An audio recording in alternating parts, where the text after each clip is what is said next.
So before we jump in, let me just quickly introduce myself a little bit.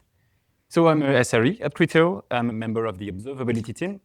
I joined it in late 2019, just before COVID.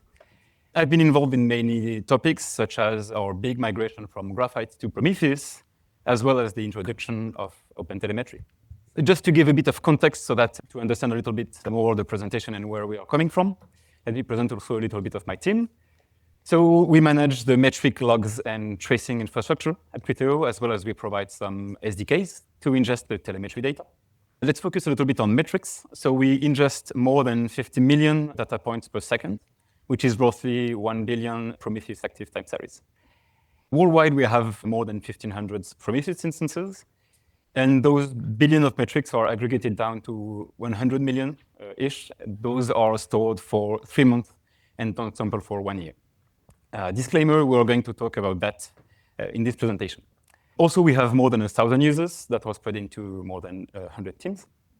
Those users can be developers, they can be SREs, as well as some data scientists or some researchers. Now, our goals are quite simple. So the first one is to have a reliable platform. In this case, talking about metrics, we want to have a reliable metrics platform. We want our users to trust the platform, so when they have an alert, they don't ask themselves, is the metric platform down, or is it my application that is having a trouble? Fast metric platform is also important, because if your dashboards are taking 1 minute to load every time you change a variable, on-call is going to be extremely painful. Our second objective is that we want to make the life of our users as simple as possible. So ideally, our users should write metrics in the code and query metrics in the dashboards and alerts. We don't want them to delve into the internal of the stack and the metric ingestion platform and so on. We usually refer to that as zero-effort observability internally. And of course, the last goal is the cost, because if we had unlimited money, all of that would be much more simple. So as a first glimpse, those objectives can look a little bit disjointed. So if we want to have a very stable infrastructure, usually we can throw more hardware, but then it costs more. Or maybe our users want to have all of their metrics stored forever, but then as well, it will add some cost and potentially hurt the stability of the infrastructure. So what I'm going to present today is our approach to get the intersection of those three objectives, which is the automatic aggregations. To understand a bit where we are coming from and how we build this over time, I propose to do it with a history so that we can look from the beginning. So the first kind of automatic aggregation that we had was Graphite aggregation, which was implemented actually before I joined Criteo. So at this moment, we had a cardinality issue. So cardinality is the number of elements in a set. So in metrics, it's the amount of time series that you have. It's a very common problem in metrics. At this moment, we had a limitation, so we couldn't query more than 5,000, 10,000-ish metrics at once, or else it would time out. Anyone that works with metric knows that 5,000 metrics is very easy to reach whenever you have a few instances and maybe a few dimensions. My predecessor, rather, introduced Graphite aggregations. So it works like that. If you match this counter-sum pattern, what will happen is those metrics are going to be aggregated down. So what will happen is the last part of the metric, the Graphite metric, is the instance name, and we are going to get rid of that. So instantly we go from here 1,000 metric to a single metric. So it makes the difference between being able to query a metric or not. It also makes the difference between having expensive calls to a very simple one, because you will query much less metrics. But that was Graphite, and it's a bit old school. So we want to focus on Prometheus, which is most likely what you are using, and it's the standard of the industry. So how would you do that with Prometheus? Probably with recording rules, which is the usual answer on the internet, on Reddit or on Slack. So usually you get a recording rule per metrics like that, and this will reduce the number of metrics if you do it correctly. But if you need to do recording rules the usual way like this, for each metric, you need to write a recording rule. And anytime you add a metric, you need to add somehow this metric to those recording rules. And if you do that, over time, you get loads and loads of recording rule files, and it gets impossible to maintain. And also, it makes a lot of work for all of your teams. So that's why we introduced our first properly automatic aggregation, which we call the oversee model internally. So the way it works is quite simple. We have applications that expose metrics in the /metrics, the Prometheus /metrics, in a kind of special format that I will present in the next slide. Prometheus scrapes it, aggregates it and then remote writes that to the long-term storage infrastructure. In this case, it was Graphite. So the oversea model is extremely simple. It's composed of two parts. The name of the metric is actually the metric type, which will control how the metric is going to be aggregated. And the Graphite path is stored in the name label of the metric. So we have to store that in a label because at this moment, until maybe last year with Prometheus 3, we couldn't put any dots in the metric names. So I told you that the type of the metric controls how the metric is going to be aggregated. So for instance, a metric, if it's a counter, we want to have the rate of events. So we are going to apply rate and sum. If it's a gauge, we have less information, so we apply a bit more aggregation, so percentiles, averages, things like that. And if you have a histogram, you most likely want to have percentiles and maybe rate sum. So let me give you an example on how that works. So we have those metrics as input, which are exposed by the instances of a service. Those are a counter, which is in yellow. The type of the metric is the metric name. The path in Graphite is stored in the name label. Now the first step is to aggregate without the instance. So we know that we see that we query the metric filtering with the counter, because we know that the type is the type of metric, and just apply rate and sum. In the second step, we reassemble the final metric in Graphite, and we get the name as we would expect. A question that you might have is, why do we remove this instance dimension, like the instance label? So if you work with Prometheus, you might know that all metrics will have two labels by default, the job and the instance.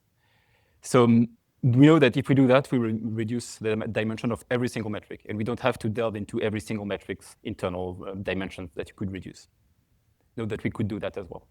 Between the job and the instance, usually the instance has more cardinality, so there is more instances. Usually a job has different instances, so it's a better strategy. Also, it makes more sense. Another reason is that it's a source of churn. So churn is what happens when metric evolve over time. It's the evolution of the labels over time. So for instance, the metric, the instance name, usually is short-lived. If it's, let's say, a pod UID, anytime you deploy a new version, the pod UID will change. And for the perspective of Prometheus, it is a new metric, even if for you it's the same metric. So over time, it creates a lot and lot of new metrics. So if you reduce that, you reduce a lot the churn. And a claim I have is that usually you don't need the instance label to query metrics, except if you're really troubleshooting a single instance that you already identified. So let me try to convince you of that. So on the left, you can see the memory graph of, let's say, 100-ish instances. You can not really see what's happening here. You might argue that it's quite colorful, but difficult to read.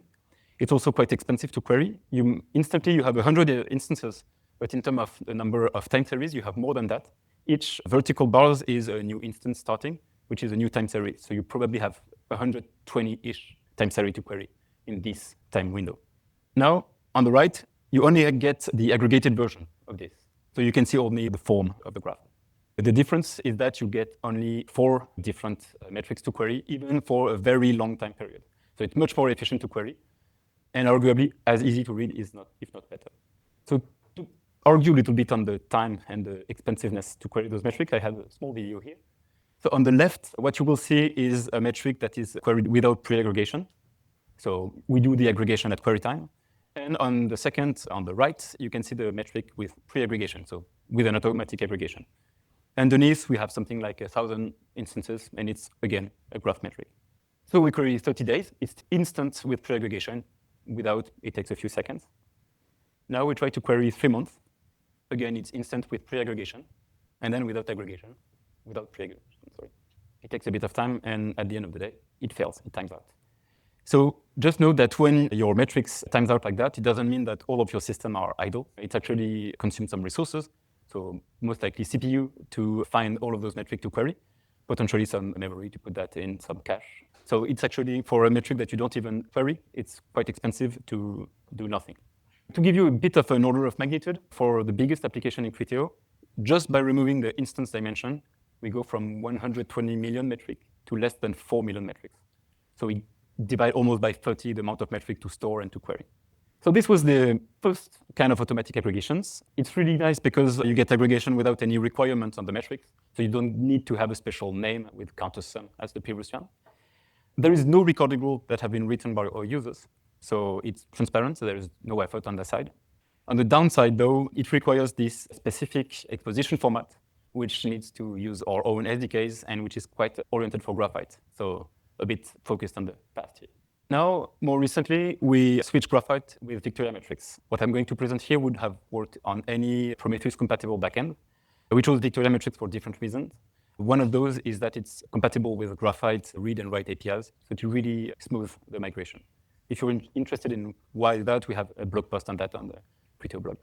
So for the perspective of Prometheus, it's almost the same thing. We have application exposing the metrics in this oversea format. Prometheus aggregates them the exact same way. What changes is after that. So instead of having a single Graphite cluster, we have two Victoria metrics clusters. So on the top, we have the core cluster, on which we send the aggregated metrics for 3 months and then for 1 year. We do against this cluster alerting, a dashboard, and so on. Note that we also have a high availability pattern, so we have a replica in 2 different regions on which we can switch when we do some maintenance or when we have some incidents going on. On the bottom, you can see the instance level metric on which we send raw metrics, so unaggregated, all the rest of the metrics for 7 days. This is mostly used for troubleshooting that you can use for dashboard as well. If we store those metrics for 3 months, it would be pretty expensive to store because that makes a lot of disk, because there is much more series. Also much more expensive to query because when you query instance metric for a long time, as I showed before, you query a lot of metrics, so it's pretty inefficient. But the most important part in this has something to do with churn, so the changing of the metric over time. What I show here is what happens when there is a very big application of Criteo, actually the biggest, when there is a deployment of this application. So on the left, it's for the instance metrics cluster. We see that for half an hour, we get almost 150,000 new metrics created per second on the instance metric cluster. And on the core cluster, it's only 6,000 metrics. Maybe I could choose something a bit more absolute because that kind of depends on the ingestion. So for the instance metric cluster, that translates to almost 6% of the metrics being late to be written in the time series database. And on the core cluster, it's closer to 0.3. This is super important because we know that we need a monitoring system when there is problems, right? Like when we have an alert, we look around on dashboards. And when you do a deployment, it's usually when there is a problem that arises because problems usually comes with change. And if your metrics platform is affected by your deployments, then you can't really trust it when you do deployments. So you could be blind or at least don't trust it very well whenever you roll a big change. And it's even worse if you try to do a continuous deployment because you want to make an automated action, a decision based on the metrics. So if the metric is not responding or late and you have some partial things, you can get a lot of trouble. And that worked out quite well for us because on our metrics cluster, we have been close to 100% availability. In the last 6 months, we had 0 downtime on the metrics platform. The response time is consistent, so you don't get spikes of latency whenever there is a big change. And we had no major incidents since we rolled this change in 2021. Now, I want to talk about a subject that arose quite recently. So we had a new application that we needed to onboard on our metric stack that would expose hundreds of millions of metrics. So even with this, it was quite expensive for us. So we decided to give a shot on Victoria metrics streaming aggregations. So our usage of Prometheus is actually quite close to the Prometheus agent because we don't really use the time series database. We mainly scrape and remote write. So we don't store it properly. The thing is, Prometheus agents don't have the time series database. It's the whole point of it. So we cannot do recording rules out of that. VM agent is a Prometheus drop-in replacement for scraping. It actually supports it in a kind of same way, which is called those streaming aggregations. It's limited to aggregation, so you cannot do any complex joins, complex queries with the recording rules, but you can make the same kind of aggregation that we already do. So we decided to give a shot to that. So the results spoke by themselves. We decided to trade for a subset of the instances. We scraped 12 million metrics on one side with Prometheus, and on the other side with the VM agent, with the same kind of aggregations. So the output is the same. On Prometheus, it was 2 to 3 CPUs. On VM agent, 1.5 to 2. So it's good, but that's same kind of order of magnitude. But memory-wise, that's where it actually shines. So on Prometheus, it was 34 gigabytes, and on VM agent, it was 2.5, so more than 10 times less. Well, we take those results with a grain of salt because we didn't try to optimize further. We do it naively, and it's also a bit difficult to do it again, to have those specific numbers. But without any effort, naively, we'd still get a very impressive result. So that's an improvement on our automatic aggregation that we had before with a subset of the cost. Just note that it won't work for every single workload. For instance, if you don't get this agent mode, it doesn't work. and it's not as flexible as recording rules. But in our case, what we do is the same thing, so it's just benefits. Now, I would like to talk about peek a little bit on the future, which are the things that we are currently working on. Because we still have the shadow of Graphite that's still lurking around for us, and it's something that we want to get rid of. So we decided to make Prometheus native automatic aggregations, really made for Prometheus, and not storing the name for Graphite. But we wanted a bit of constraints to add something that's very future-proof. So to start with, we want to be compatible with open metrics, especially with OpenMetric 2.0 that's all around the corner. We want to be compatible with OpenTelemetry semantic conventions, because that's also something that is growing and that we want to adopt in the future. At least we want to be compatible. And something that's not for semantic conventions, but we would like also to be compatible with Prometheus native histograms.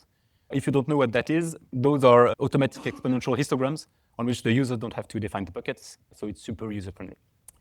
And luckily for us, at the very moment we started looking on that, Prometheus team released this new feature flag, which is type and unit labels, meaning that now you can query your metrics based on their type. So it's exactly what we needed to implement the same thing that we had. And let me show you a bit of an example to display how that works. So I chose this metric, which is following deliberately the OpenTelemetry semantic conventions, which is just an HTTP request duration. So this is a histogram. I didn't put the instance here because it would have been a bit dense on the screen, so I decided to go for simplicity. So the first step, which is an additional step from before, is to store the metric name in a temporary label.